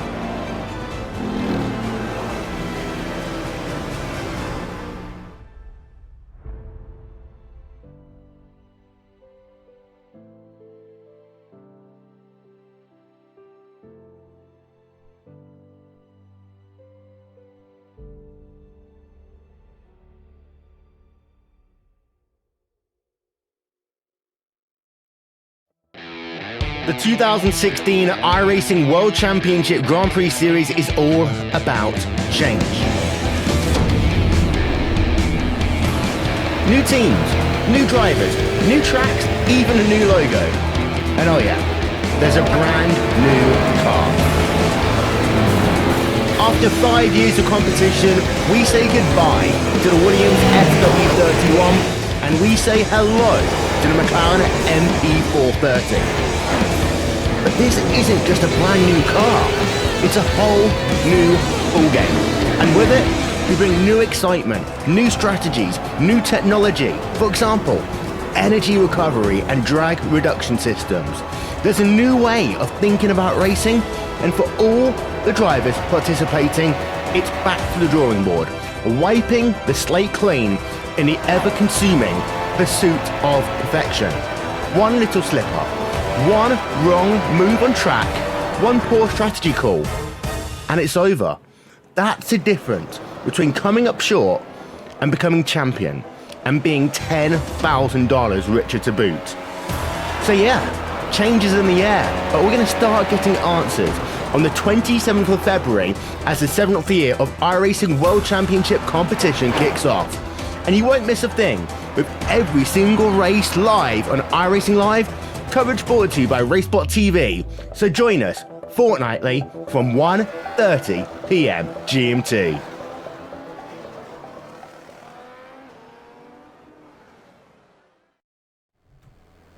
Welcome back live to the Phoenix International Raceway as Curtis Aho gets the job done here tonight in the second to last race on 2016. Your winner tonight in the Trailer Trash Lot 420 200 from PIR gets the job done, and we'll go trackside with your race winner in just a moment. First, let's take a look at tonight's full race results, as always, presented in part by Domino's. With Domino's new Piece of the Pie rewards, you could earn a free pizza after just 6 online orders of $10 or more. Sign up today at www.dominos.com/rewards. Your pole sitter gets the job done, and it's a clean sweep on tonight. Best in practice, best in qualifying, and best when it mattered the most. On a late race restart, he hangs on and gives a 4-second loss to Danielson, who's able to pick up the number 2 spot. Justin Faulkner in and out of the fence about 7 times on the last run, ends up 3rd position tonight. Mike Donahue behind in 4th, exactly where he started,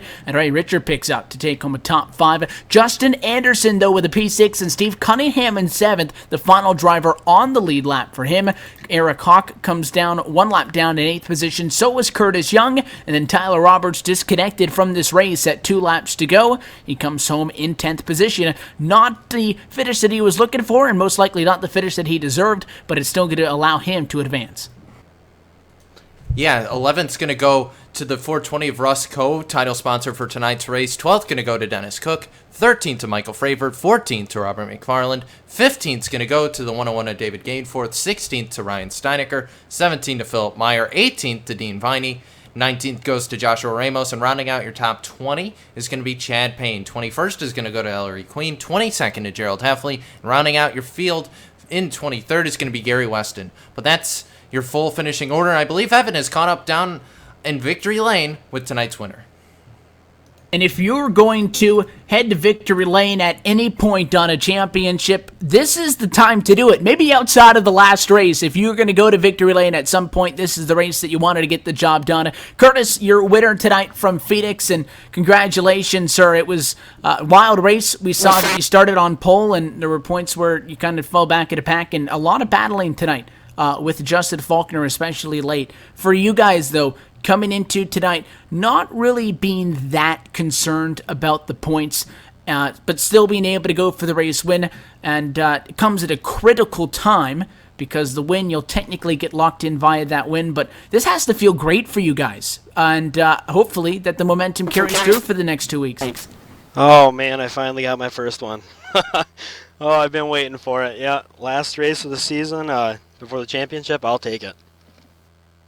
We look at this race, a lot of yellows early on in it, and then we saw some really long green flag stretches, and we were talking about the battle between you and Justin for a lot of it, where, you know, 1 lap by, the gap would be 0.8 of a second, and then the next time by it would be 0.4, and then it would jump back up to 7, and, you know, we were just kind of curious between you two, you know, who had the better car and maybe searching for consistency. How did you feel you matched up head-to-head with him? I felt like we were pretty even.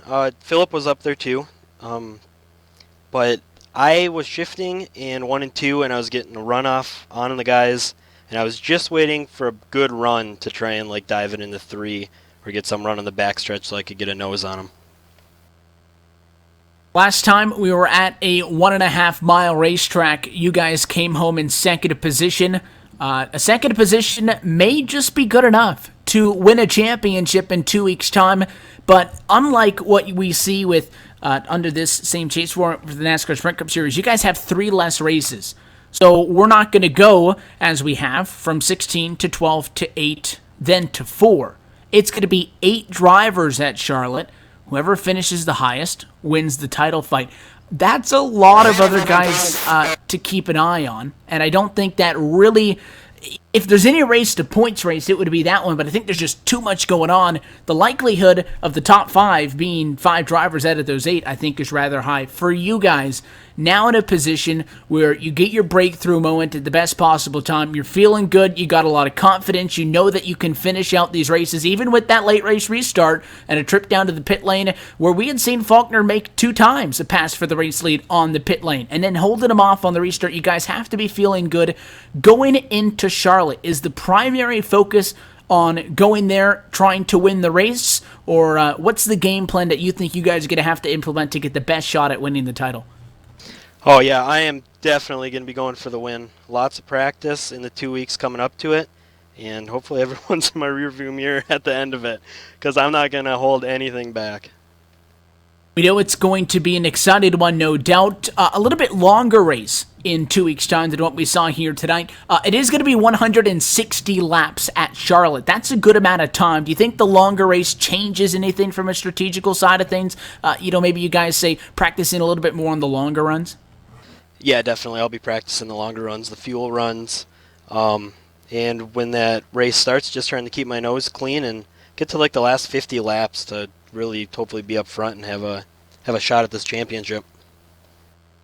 Well, the big step was made here tonight, and we wish you guys the best, Curtis. Hopefully we'll see win number 2 out of that camp in 2 weeks' time. Before we let you go, though, sponsor shout-outs to folks that made it happen. I know it's been a long way coming for you guys here to the 19th race on the season, but you got that W. Who makes it happen for you?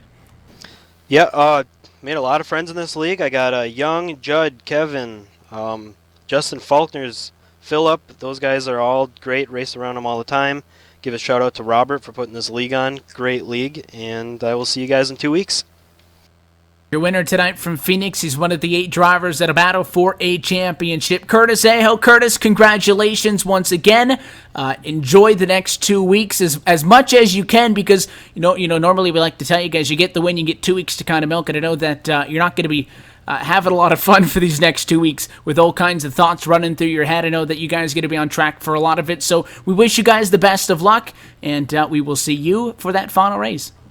Awesome. Thanks, guys. He is one of 8, Judd Danielson, in a position here tonight below the cut line, a P2 finish, just about the best that the 85 could do. And I don't know if it was enough. We don't have the official results yet, but a trackside with the driver who comes home P2 tonight is Cisco.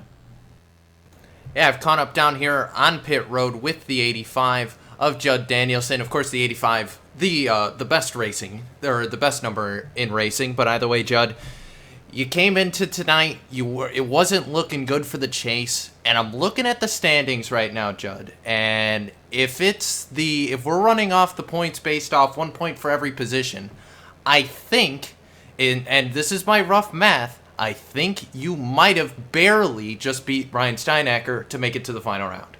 Yeah, Ryan said it's going to be close, so we'll wait and see. Yeah, number 85, go, man, go. Of course, you had an amazing run tonight. You started 19th. You wound up 2nd. Talk me through your race. How'd you get up there, bud? I'll be honest with you. That practice before the race and qualifying, those numbers were not on my boards this week. I was way better than that. Practiced very well. Why I got that bad situation, I didn't have any problems with the walls. I didn't have any problems, in my corners. So I'm really not sure what was going on there, but I got a really good start of the race, passed a bunch of cars from what I can recall.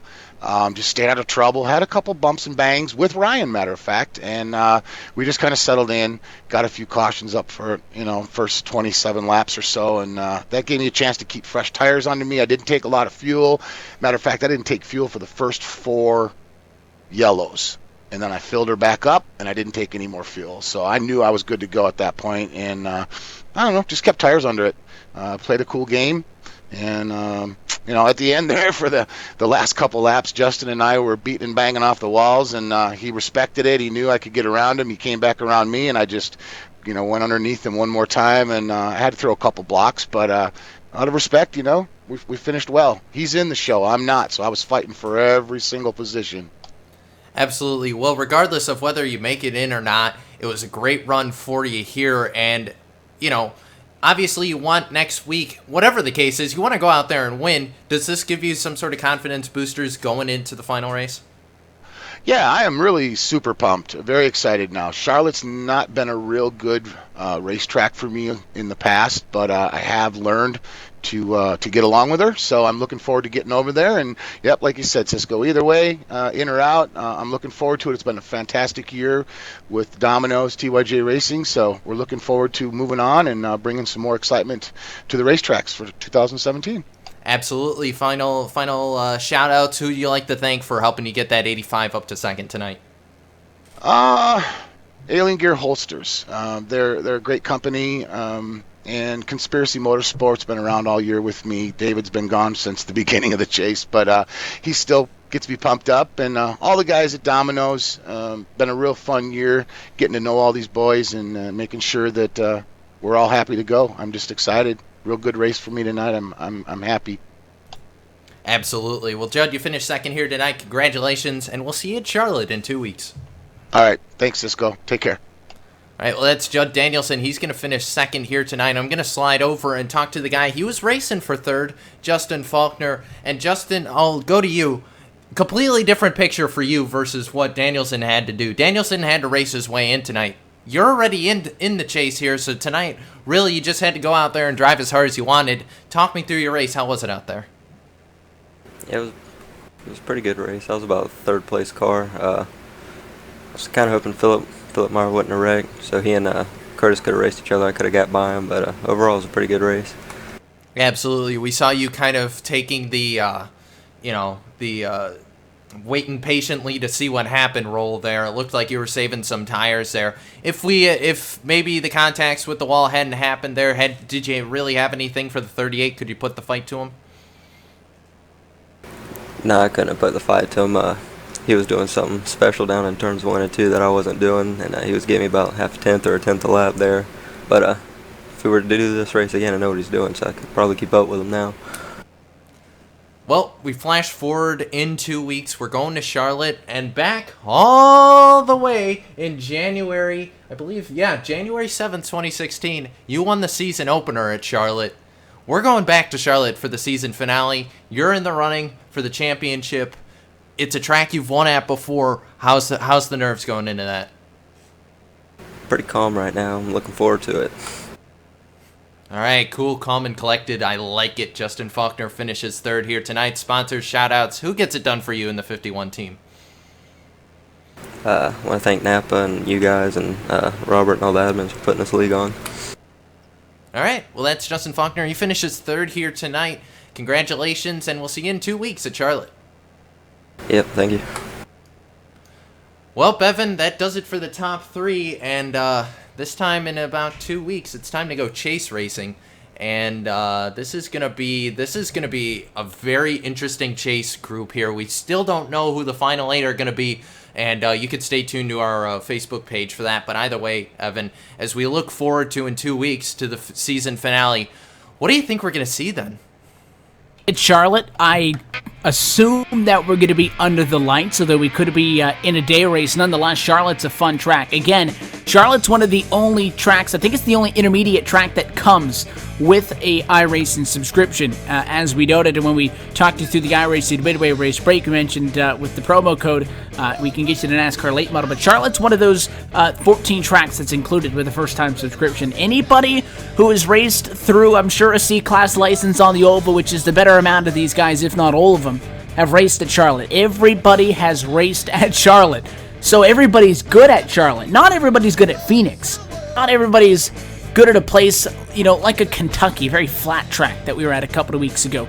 Not everybody's good at a Bristol, a Watkins Glen, and so on and so forth with other tracks that we've been to. But I think that most people have a solid understanding of how to get around Charlotte Motor Speedway. And that's why it's going to be exciting. It's a good championship fight when we're 10 minutes after the checkered flag and they're still double-checking the numbers to make sure they know who's in and out. Yeah, and right now in the comment section, Kevin Fetty just commented that Judd Danielson will get in on a tiebreaker. So it's going to come down, and I feel so bad. Tiebreaker into tonight and a tiebreaker out of tonight. Yeah. I feel so bad for the 48, though, Evan. He was so close there and just, contact there and just got put in the inside wall and just a tough break for him. but that we've seen this with this championship format. It is such an emotional thrill ride, you know, and we get to sit on the outside and watch it all. So for us, it's fun. The guys down the track, it's not really that fun. We do hope that we see you with us in 2 weeks' time, but we go racing for the final time in 2016 with the Domino's TYJ Racing Cup Series. We've already seen a spectacular championship run all the way through that ended about a couple of weeks ago for the Dented Defenders Truck Series, and Domino's action going to wrap up for the regular season in 2 weeks' time. You can find out the exact details on that, and also find out some more information on when you can find us the next time right back here on LSRTV and on iRacing Live. You can find an extended broadcast schedule on our website at www.livesimracing.com. Also encourage you to give us a like and a follow on social media. Our Facebook page is facebook.com/livesimracingtv, and you can also follow us on Twitter at LSRTV. But until next time, that does it here from Phoenix, and that does it for the opening 19 races of 20 on 2016. With just one race left to go, we wish you a good night from Phoenix International Raceway on behalf of the entire team at LSRTV, and for the broadcast crew tonight, for myself, Emmett Pasoko, for our producer, Cisco Scaramuza. Congratulations to Curtis Aho and his 7 other championship counterparts. We go championship racing for the Domino's TYJ Racing Cup Series title in 2 weeks' time, and we'll see you right back here on LSRTV, the voice of sim racing.